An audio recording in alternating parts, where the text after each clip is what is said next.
Bonjour à tous et bienvenue sur une nouvelle vidéo par rapport au confinement. Aujourd'hui, on va faire une petite mise à jour puisque les informations évoluent constamment. Pour rappel, le confinement en France a commencé le 17 mars à midi suite à l'épidémie du Covid-19. Ce confinement a été rallongé de 2 semaines le 27 mars.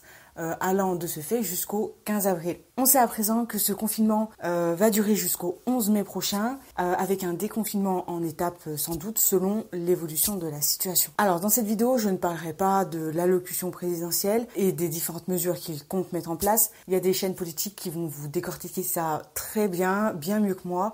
Nous, on va s'intéresser aux animaux. Quelques chiffres tout d'abord. En 2012, on estime à environ 60 000 animaux abandonnés dans l'année. En 2019, la France détient le triste record du nombre d'abandons en Europe avec 100 000 animaux abandonnés chaque année. La moitié retrouvera une nouvelle famille. Alors, listons un peu ces chiffres pour se rendre compte du nombre d'abandons par semaine. Ce qui nous fait en moyenne 1900 animaux abandonnés par semaine et 273 animaux abandonnés par jour. Pas mal quand même. C'est pas du tout avec cette épidémie que les Français vont déroger à la règle. Confinement ou pas, les gens vont continuer à abandonner leurs animaux. Les annulations de vacances et donc les gens qui vont garder leurs animaux vont peut-être compenser les imbéciles qui abandonnent les animaux sur de fausses rumeurs. Bref, tout ça c'est une chose.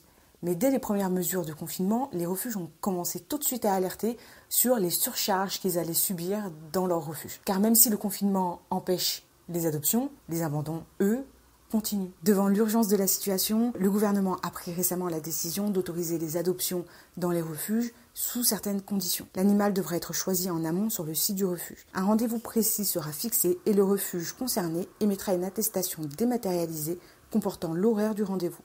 En se rendant au rendez-vous, le candidat à l'adoption devra se déplacer seul et être muni, en plus de l'attestation délivrée par le refuge, d'une attestation de déplacement dérogatoire pour motif familial impérieux. La SPA, et quand j'entends SPA, je parle des SPA logo orange, donc affilié Paris, et d'autres associations saluent cette nouvelle dérogation et se préparent à accueillir de nouveaux adoptants. Tandis que d'autres associations, d'autres refuges craignent certaines dérives et garderont leurs portes closes. Deux positions donc qui peuvent s'expliquer dans un premier temps par la différence de saturation des refuges. Certains sont complets et en grande difficulté, tandis que d'autres ne sont pas en saturation et donc ne sont pas pressés de relancer les adoptions. Le deuxième point qui fait débat, c'est les adoptions qui sont en lien avec le confinement et notamment des personnes qui voudraient adopter un chien uniquement le temps du confinement pour pouvoir sortir le balader et qui l'abandonneraient à la fin de la crise. Pour moi, les deux positions sont défendables. La première, c'est celle des refuges saturés qui, pour éviter la surcharge et les euthanasies, relancent leurs adoptions. La deuxième, c'est celle des refuges qui ne sont pas saturés et qui préfèrent attendre la fin du confinement pour avoir des personnes réellement motivées à l'adoption. Pour ma part, je ne prends pas position parce que déjà je ne suis pas un refuge et je pense qu'il faut être dans l'une ou l'autre situation, vivre au quotidien ce que vivent les refuges pour pouvoir se décider. Donc c'est au refuge de se positionner là-dessus. Rien n'empêche qu'ils le fassent de manière complètement indépendante. Petite parenthèse néanmoins, parce que je vois fleurir sur internet un nombre incalculable de contestations, ou plutôt limite. Tous les gens qui souhaitent adopter un animal ne le font pas uniquement pour pouvoir le balader pendant le confinement. Et encore quelques chiffres que je trouve assez intéressants. Du coup, j'ai pris mon petit téléphone parce que je vais avoir du mal à me souvenir de tout ça. L'année dernière, la seule SPA, donc les logos orange, a enregistré 40 000 adoptions. Je vous laisse faire le calcul dans votre tête. Ça fait 110 adoptions à peu près par jour, ce qui est pas mal quand même. Sur 31 jours écoulés depuis le début du confinement, c'est soit environ 3500 adoptions qui n'ont pas été effectuées. Je vous laisse méditer là-dessus. Il faut bien se dire que les gens, ils vont pas arrêter de vouloir un animal de compagnie sous prétexte qu'il y a une épidémie. Certains, et j'ose croire la majorité, sont de bonne foi, ont mûri ce projet depuis quelque temps et se sont vus bloqués dans leur projet à cause de ce confinement. C'est ceux-là qu'on va mettre sur le même niveau que certains imbéciles, quelques imbéciles qui ont eu l'idée ou le projet d'adopter un chien pendant le confinement pour pouvoir aller se balader dehors. Je pense que la majorité quand même est plutôt là parce que ils souhaitent avoir un animal de compagnie et les chiffres nous le prouvent, les chiffres de l'année dernière nous le prouvent, 3500 adoptions sur uniquement un mois, c'est quand même énorme et ça n'a pas été réalisé pour le moment. D'une année sur l'autre, ces gens-là, ils se sont pas envolés. Alors, ce que je peux faire de mon côté, en tant qu'éducatrice canin, c'est vous donner un maximum de conseils pour que vous puissiez choisir votre animal de compagnie le plus judicieusement possible. Parce que je suis bien d'accord avec une chose qu'on voit sur Internet, choisir son chien sur catalogue, Ça, c'est vraiment compliqué pour le coup. Conseil numéro 1, lisez entre les lignes. Donc, quand vous allez sur Internet pour repérer les chiens qui vous intéressent, vous avez les soigneurs qui ont fait une petite description du chien. Souvent, cette description, elle va être un petit peu édulcorée. Ils vont utiliser des tourneurs de phrases. Derrière ces tourneurs de phrases se cachent parfois des comportements qui peuvent être un peu gênants chez le chien. Donc, il faut que vous arriviez à lire entre les lignes pour vous dire, ok, derrière ces quelques comportements, qu'est-ce que je vais avoir en réalité chez moi? Quelques exemples par exemple, très proche de l'humain, il lui faudra une famille qui ne s'absente pas trop longtemps. Moi, ce que j'entends derrière, c'est potentiellement un chien qui fait un peu d'hyperattachement ou de l'anxiété de séparation, ou ça va être potentiellement difficile de le laisser seul. Et il faudra mettre en place un travail pour lui apprendre à gérer la solitude. Deuxième exemple, c'est un chien qui a besoin d'être en confiance pour se sentir à l'aise. Qu'est-ce que j'entends moi derrière? C'est un chien qui a un peu de la sensibilité, potentiellement un peu de la réactivité sur humain.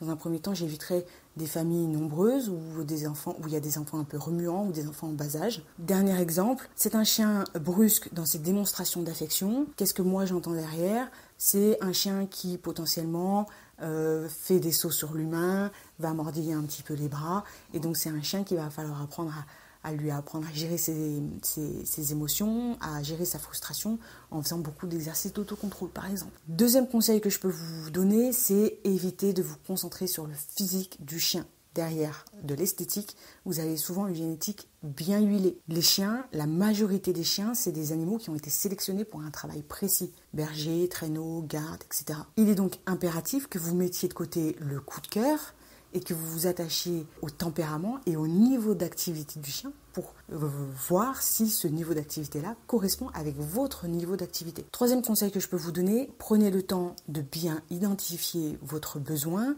faites un point sur vos envies et aussi sur les contraintes de votre vie. Parce qu'un jour, vous allez reprendre le travail. Donc ces contraintes-là, il faut que vous les preniez en compte. Est-ce que vous êtes capable d'assumer telle ou telle race, tel ou tel chien? Donc il faut bien que vous réfléchissiez à vos envies et ce que vous avez envie de faire avec votre chien.